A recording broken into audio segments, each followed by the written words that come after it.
It's the show of the week.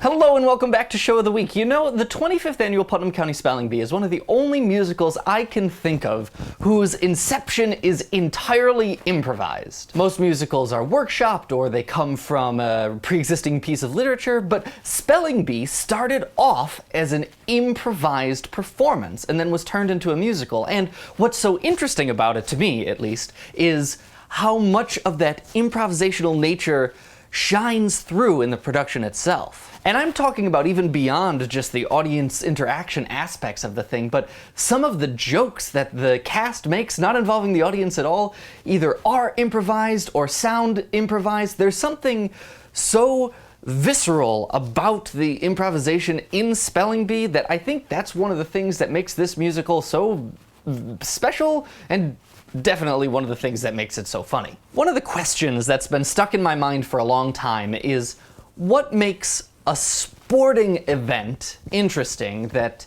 theatrical events are lacking? Stick with me on this one. Sports and theater have a lot of things in common. A whole bunch of people show up to watch this big thing. It's entertainment, there's rules and expectations, but people get so super excited about sports in a way that they don't about theater. You don't see anyone painting Phantom of the Opera across their chest before they show up to see the show. Spelling Bee, I think, taps into a little bit of whatever that thing is that makes sports exciting. You don't know how the show is going to end, but you have an expectation that someone's gonna win. And that creates for wonderful drama and excitement and gives you an immediate de facto structure of how the show will progress. People will get eliminated and then there will be a winner. And you can root for people and feel bad when people lose, and that creates drama in sports, and maybe that brings sports to the drama. I don't know. One of my friends recently asked me, what makes you want to go see a musical? And that's a big question that might be worth a bigger video later. But one of the first things I said was a sense of relatability, something about the show that allows me into it.